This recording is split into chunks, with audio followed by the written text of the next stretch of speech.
Good morning everyone. आज है हमारा डे 3 गेट एग्ज़ाम का। 2022 से 2023 के लिए हम लोग प्रिपेयर कर रहे हैं। जो एक्सपेक्टेड डेट है हमारा वो होता है 4 फरवरी से लेकर के टू 14 फरवरी तक हमारा एग्ज़ाम होता है गेट का। ठीक है, इसमें आपको एक्सपेक्टेशन जैसे सिविल का एग्ज़ाम जब भी होता है हो सकता है कि वो 12 फरवरी को भी हो जाए, हो सकता है कि वो 4 फरवरी को भी हो जाए। जिसमें मैंने 2 सब्जेक्ट्स चूज़ किया है, उसमें एक है गेट, दूसरा है हमारा XE ब्रांच। यानी गेट अब से क्या है, 2 पेपर में होने वाला है। गेट पेपर ओरिजिनल होता है पेपर 1 और यहाँ होता है पेपर 2। मैंने दोनों फॉर्म भर रखा है, पेपर 1 भी भर रखा है, पेपर 2 भी भर रखा है, इसलिए कि मुझे एमटेक करना है इन्हीं दोनों सब्जेक्ट में से। तो मैं आज की क्लास के बाद मैं आपको सिलेबस भी डिस्कस करूँगा कि गेट में दोनों पेपर में कितने कितने सिलेबस हैं, क्या क्या है। तो हमारा ये टारगेट क्या है, हमारा डे 3 चल रहा है। हमने इस तीसरे दिन में हमें टारगेट क्या करना है, अपने गेट में स्कोर करना है 45 प्लस मार्क्स। अगर हम 45 प्लस मार्क्स करते हैं तो हमारे पास एमटेक करने के चांसेस सारे ऑप्शन खुल जाते हैं। हम कोई भी हम IIT कॉलेज या हम लोग NIT से भी हम एमटेक कर सकते हैं। ठीक है, तो इसलिए फुल्ली फोकस रहिए, अपने काम को, लक्ष्य को छोड़िए मत, और काम कीजिए मेहनत के साथ साथ, क्योंकि यही 2 महीने जो हैं आपको 2 महीने आपको रिजल्ट दे देंगे। 2 महीने का हार्डवर्क और लाइफ टाइम आपको निश्चित हो जाइएगा इससे। तो हार्डवर्क आपको करना होगा 2 महीने के लिए, और आपको डेली कम से कम 8 आवर स्टडी करना होगा। ठीक है, आगे बढ़ते हैं। 45 मार्क्स लाने के लिए हमने अभी शुरू किया था, चैप्टर का नाम है एनवायरमेंटल इंजीनियरिंग। अच्छा, मैं क्यों इतना फोकस कर रहा हूँ, इस पर जोर दे रहा हूँ, क्योंकि आपको किसी भी इंजीनियरिंग कॉलेज में अगर आप बीटेक को पढ़ाना चाहते हैं, अगर आप बीटेक स्टूडेंट को पढ़ाना चाहते हैं तो आपको एमटेक होना ज़रूरी है उस ब्रांच में, उस स्पेशलिस्ट में जहां आपने सिविल कर रखा है, बीटेक कर रखा है, तो आपको एमटेक कंपलसरी होती है। इसके लिए आपको एमटेक क्वालिफाई करने के लिए आपको गेट एग्जाम क्वालिफाई करना पड़ेगा। तो पहला सीढ़ी है गेट। किसी से भी पूछिएगा आपको गेट बगैर क्वालिफाई किया, आज तक उसने कोई भी बड़े एग्जाम को क्रैक नहीं किया होगा। तो गेट क्वालिफाई कीजिए, आपको एमटेक क्वालिफाई हो जाएगा। एमटेक क्वालिफाई हो जाएगा, आपका सारा एग्जाम के गेट जो है हर कॉलेज के गेट खुल जाएंगे। इसलिए हम लोग पढ़ रहे हैं एनवायरमेंटल इंजीनियरिंग। इसमें आपको मार्क्स मिलते हैं 10 to 12 मार्क्स, और मेरा दावा है कि आपको इस क्लास करने के बाद आपको गेट इंजीनियरिंग में 10 to 12 मार्क्स 100% आएंगे। और मैं कोशिश करूँगा उन्हीं टॉपिक को ज़्यादा मतलब चुनिंदा बताऊँ जो आपको एग्जाम पर्पज से इंपॉर्टेंट है। एक बार मैं आपको डे 1 की क्लासेस का दिखला दूँ, रिकैप क्या था। डे 1 में मैंने कहा था कि आपको सिविल इंजीनियरिंग के कुछ टॉपिक्स ही इंपॉर्टेंट है, जिनमें आपको है वाटर के बारे में पढ़ना ज़्यादा ज़रूरी है। वाटर में पढ़ना है आपको डोमेस्टिक वेस्ट वाटर इंजीनियरिंग, ये इंपॉर्टेंट है। उसमें पढ़ना है हमें क्वालिटी ऑफ वाटर, जो सबसे ज़्यादा इंपॉर्टेंट है। ठीक है, तो ये टॉपिक सबसे आपको हाईलाइटेड है। उसके बाद है आपका water waste engineering, waste water engineering. इसमें आपको पढ़ना है, आपको फिर से इसमें पढ़ना है आपको characteristic of waste water engineering. ये आपको सबसे ज़्यादा पूछा जाता है एग्जाम में। और भी चीज़ पूछी जाती है, पर इन दोनों से क्वेश्चन आपको हर साल 60-40% क्वेश्चन आपको एग्जाम में मिलेंगे ही मिलेंगे। तो इनकी प्रैक्टिस आपको बेसिकली मोर करनी है। तो मैं आज पढ़ा रहा हूँ आपको quality of waste water engineering. ठीक है, लास्ट क्लास तक मैंने ये बता दिया था कि इसमें अपने यहाँ तक पढ़ लिया था वेरिएशन ऑफ वाटर डिमांड। ठीक है, इसके बारे में मैंने पिछले वीडियोज़ में मैंने अपने शॉर्ट स्क्रैप में बता दिया था। आज हम बढ़ रहे हैं आगे। इसमें आता है हमारा पॉपुलेशन फोरकास्टिंग मेथड। तो मैंने कहा था ये मेथड क्या कहलाता है, आपको ग्राफिकल रिप्रेजेंटेशन बताता है कि कैसे कैसे हमारा method to future population is to be estimated. मुझे अगर कोई सिटी डेवलप करना है या कोई टाउन डेवलप करना है तो उसमें फ्यूचर पॉपुलेशन हमें किस ढंग से दिया जाए, तो उसको बोलते हैं future population for estimated in on the basis of A past data. पुराने डाटा के बेसिक्स पे हमें बताना है कि पॉपुलेशन किस ढंग से बढ़ रहा है। This curve is also called as logistic curve. इसी कर्व को बोलते हैं हम लोग लॉजिस्टिक कर्व। फिर आता है हमारा S curve of a sigmoid curve. Name of this curve is a PC is that is called saturation population.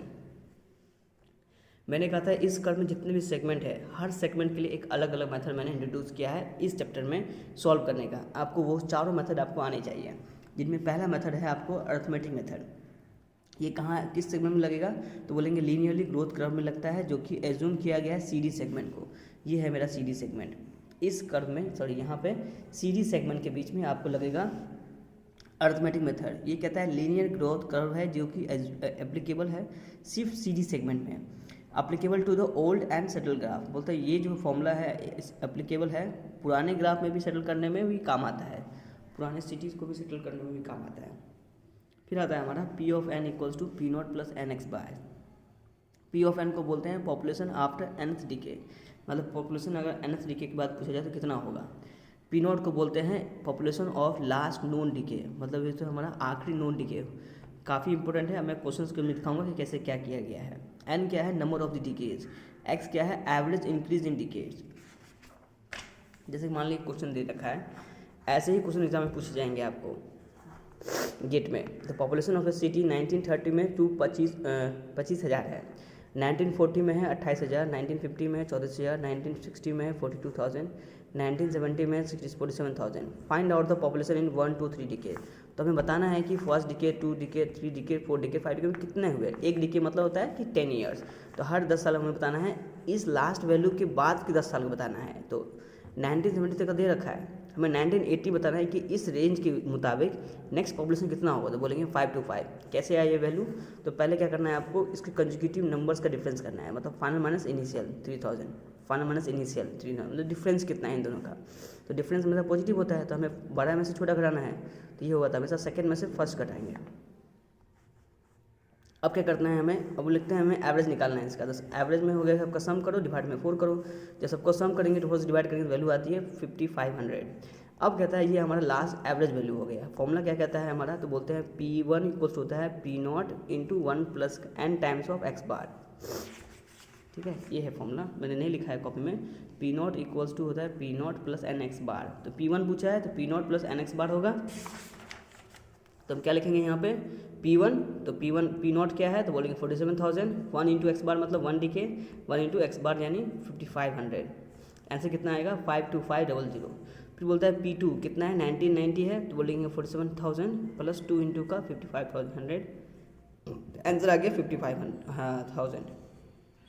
P3 कितना है, तो बोलेंगे P of 2000, आंसर आएगा 47,000 प्लस 3 इंटू 5500, आंसर आ गया 635।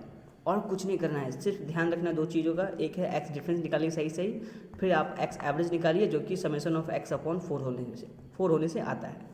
नेक्स्ट मेथड कहता है हमारा ज्योमेट्रिकल मेथड। ये कब यूज करना है, जब हमें एक्सपोनेंशियल ग्रोथ एज्यूम करते हैं। ये कहाँ होता है, सेगमेंट BC सेगमेंट के लिए। मतलब जब कोई टाउन को एक्सपोनेंशियल ग्रोथ होता है, जैसे BC सेगमेंट ये है, इस कर्व को बोलते हैं एक्सपोनेंशियल ग्रोथ है, तो उस सेगमेंट में यूज होगा ज्योमेट्रिकल मेथड। थोड़ा सा ट्रिकी है पर आपको बनाने में आसान होगा। बोलता है सेगमेंट BC सेगमेंट में है, फॉर न्यू सिटी डेवलप करने में ज्योमेट्रिकल मेथड का इस्तेमाल करते हैं। Geometrical method new city develop करने में काम आता है। फॉर्मूला क्या है इसका, तो बोलेंगे फॉर्मूला होता है इसका, इससे कुछ नहीं है, यहाँ है फॉर्मूला। तो हमें ये पूरा डेरिवेशन है, हमें इसमें कोई मतलब नहीं है, हमें सिर्फ क्या याद रखना है, स्टैटिकली फॉर्मूला क्या है, Pn equals to P0 1 plus का R/100 टू द पावर में n। इसी फॉर्मूला का यूज होगा। यहाँ P0 क्या है, लास्ट नोन पॉपुलेशन, R क्या है, average value of any growth rate पर डिके।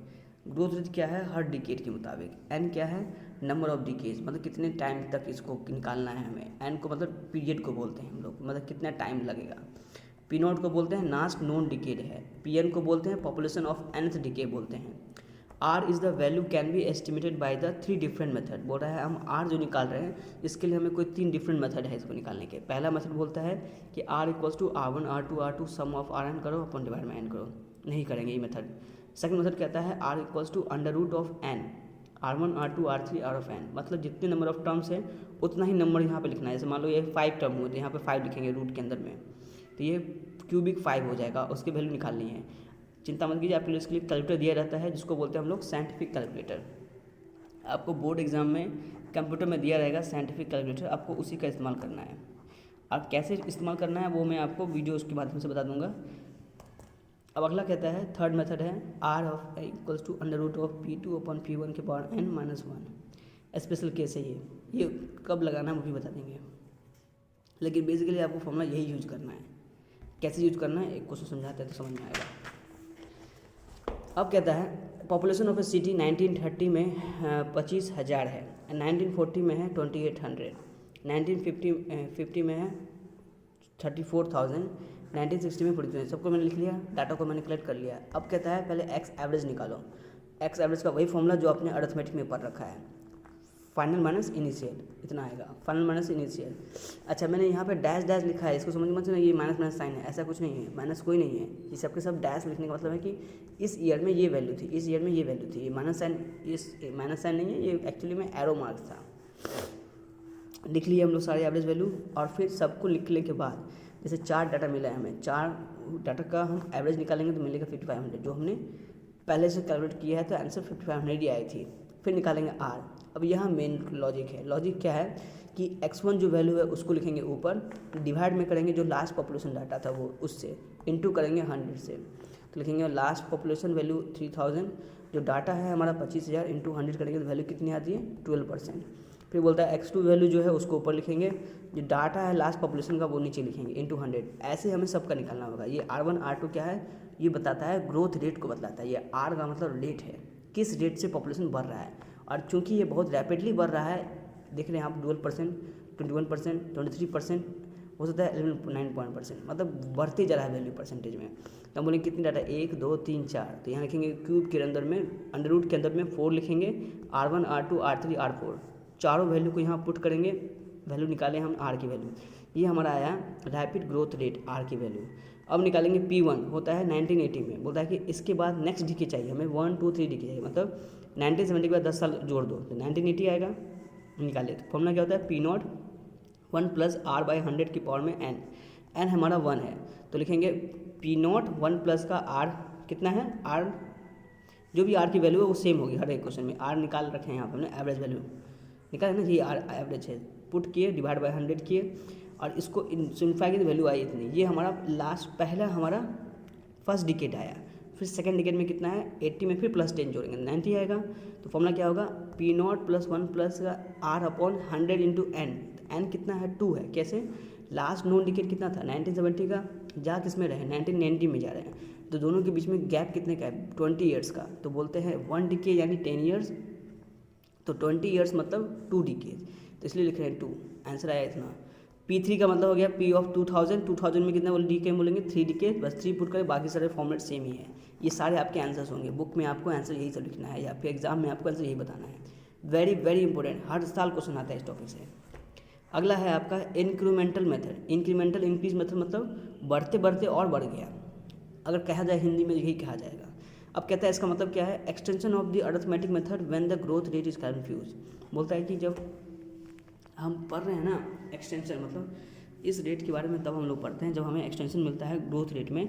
तो बोलते हैं अरिथमेटिक मेथड क्या है, तो बोलेंगे ग्रोथ रेट में कंफ्यूज हो जाने पर हम इस मेथड का इस्तेमाल करते हैं। मतलब हमें लगता है कि ये ग्रोथ रेट हमें सही ढंग से, कभी कभी क्या होता है बढ़ रहा है बढ़ रहा है बढ़ रहा है, फिर अगर इनकेस अगर कुछ गड़बड़ हो जाए या फिर तो क्वेश्चन में लिखा रहेगा इंक्रीमेंटल इंक्रीज मेथड से सॉल्व कीजिए या बोलेगा ज्योमेट्रिकल मेथड से सॉल्व कीजिए, क्वेश्चन में मेंशन रहेगा ये मेथड का नाम।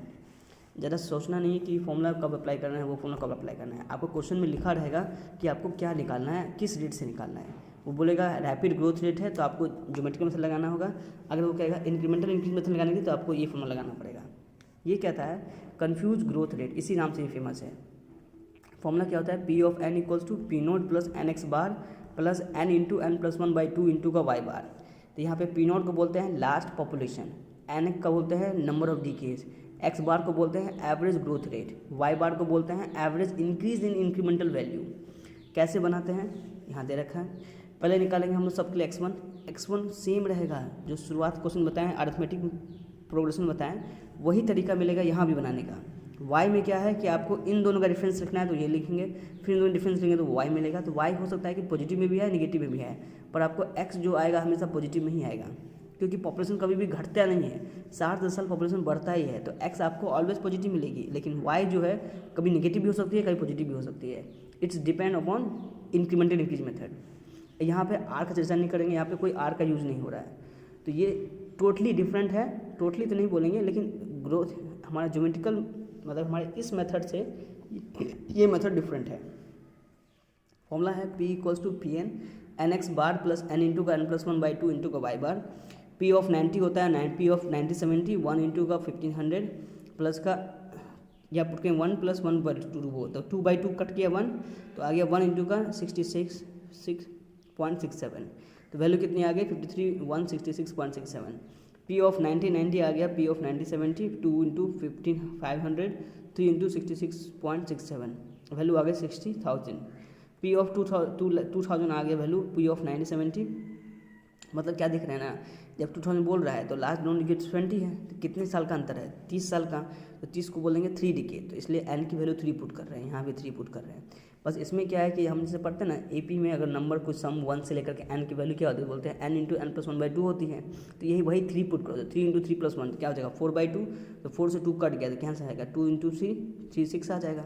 6 इंटू वाई एवरेज, सब में वाई एवरेज सेम है, एक्स एवरेज भी सेम है। बस अंतर क्या होता है, जब आप पी निकाल रहे हो तो उसमें n ध्यान से पुट करें। फॉर्मूला में nx है और n इंटू एन प्लस 1/2 है। यही याद रखने का हमें पैसा मतलब मार्क्स मिलता है हमें गेट में। आपको अच्छे क्वेश्चन बनाने का मतलब है आपको फॉर्मूलेज अच्छे से याद होने चाहिए, उनके परफेक्ट मीनिंग भी पता होनी चाहिए। नेक्स्ट मेथड है हमारा डिक्रीज इन ग्रोथ रेट। मैं कोशिश करूँगा कि आप लोग सारे क्वेश्चन सॉल्व किए जो मैं आपको स्क्रीन पे दिखला रहा हूँ, क्योंकि बगैर क्वेश्चन सॉल्व किए आपको एग्जाम में याद नहीं आएंगे कि कौन सा मेथड कहाँ लगाना है। नेक्स्ट आता है डिक्रीजमेंट इन ग्रोथ रेट, मतलब ग्रोथ रेट बढ़ रहा था लेकिन उसमें डिक्रीमेंट आ जाता है किसी कारणवश, तो उसको निकालने का तरीका कहता है हमारा applicable to beyond D portion. बोलता है ये मेथड अप्लीकेबल है लेकिन डी पोर्शन से आगे। The city is approaching toward saturation, और हम मान लेते हैं कि जो शहर है वो हम अप्रोच कर रहे हैं सैचुरेशन लेवल से ज़्यादा। तो बोलता है पॉपुलेशन आफ्टर 1 डिकेड, बोल रहा है 1 साल के बाद पॉपुलेशन कितना होगा, बोलेंगे वैल्यू आएगा P0 1 प्लस का R0 minus D bar upon 100 into P0। P1 क्या होगा तो बोलेंगे P0 1 प्लस का R0 माइनस का डी एवरेज अपॉन 100 इंटू खत्म। बोलता है R0 क्या होगा तो बोलेंगे ग्रोथ रेट है of last non decade. Average decreasement in growth rate क्या है तो बोलेंगे परसेंटेज में है। P0 क्या है तो बोलेंगे last non value of population growth rate है। ठीक है, आगे बढ़ते हैं। अब कहता है हमारा, ये तो फॉर्मूला हमने पढ़ लिया है, अब इसको अप्लाई करना सिखलाएंगे इसमें। तो कहता है पॉपुलेशन इन आफ्टर 2 डिकेड, अगर पूछता है इसी क्वेश्चन में 2 डिकेड के बाद पॉपुलेशन कितना होगा तो बोलेंगे P2 इक्वल्स टू फॉर्मूला बनेगा P1 इंटू 1 प्लस का R0 माइनस का 2D अपॉन 100। तो यहाँ पे P2 से शुरू किया, P1 कहाँ गया तो बोलेंगे P1 का वैल्यू होगा P0 1 प्लस का R0 इन माइनस का D डिकेड डिवाइड बाई 100, जो हम यहाँ पे क्वेश्चन में अप्लाई कर रहे हैं। देखिए P1 लिखा है, P0 लिखा है, 1 प्लस का R0 माइनस का डी एवरेज अपॉन 100। अब ये डी एवरेज कैसे निकलता है क्वेश्चन समझ में आएगा। क्वेश्चन कहता है population of the city given है 1930 में 25,000, 1940 में 28,000, ऐसे चार्ट हमें दे दिया है पूरा चार्ट। इसमें कहता है पहले एक्स निकालेंगे तो डिफरेंस कितना होगा 3000, डिफरेंस कितना होगा 6000, सबका डिफरेंस एवरेज निकाल लेंगे। फिर आता है ग्रोथ रेट, अब यहाँ पे आर निकालना पड़ेगा। तो ग्रोथ डिक्रीमेंट में हमें आर निकालना पड़ेगा। आर का तरीका अभी वही है जो पहले निकालते थे।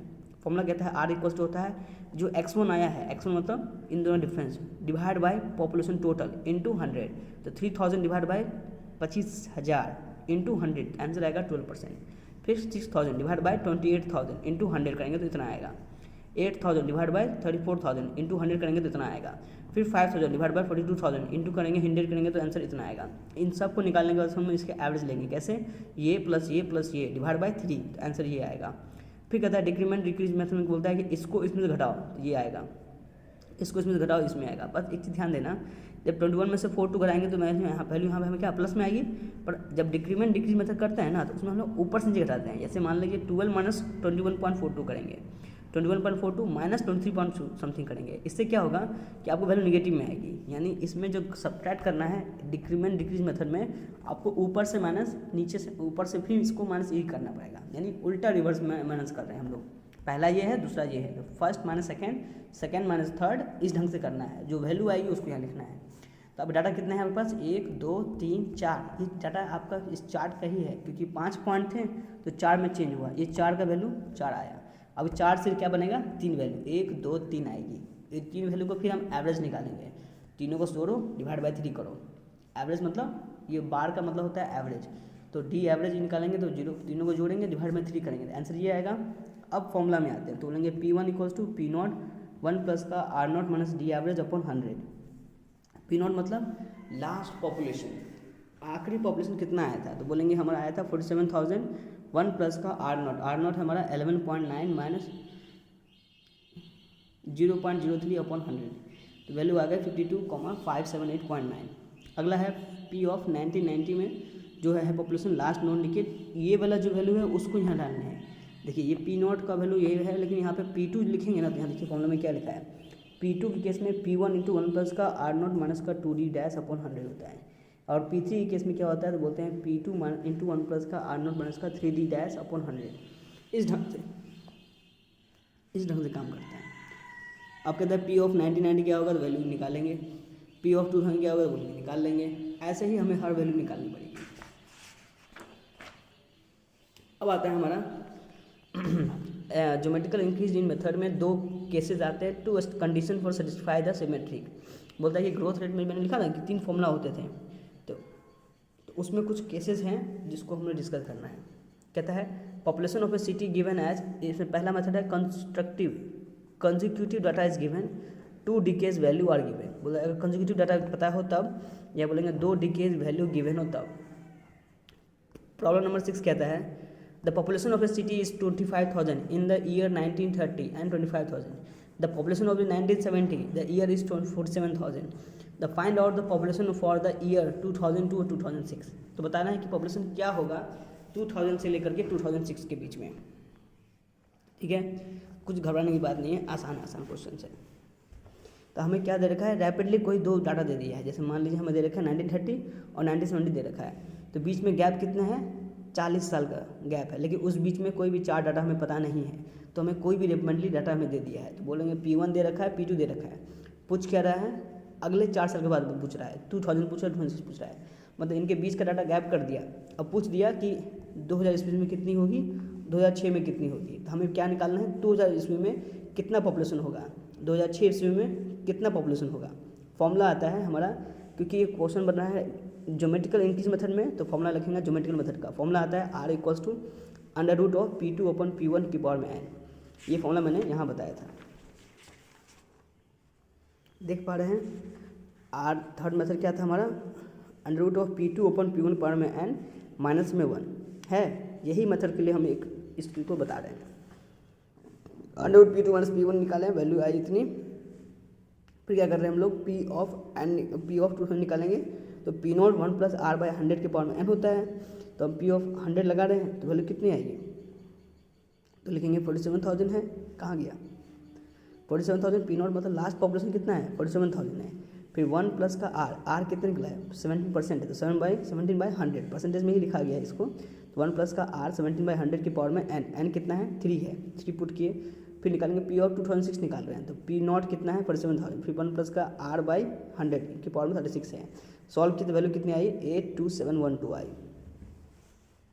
अब कुछ हमारे पास कुछ मॉडल प्रैक्टिस है, उसके बेस पे क्वेश्चन बनाया गया है। ठीक है, उसको हम अगले क्लास में डिस्कस करेंगे। नेक्स्ट चैप्टर है हमारा क्वालिटी ऑफ वाटर।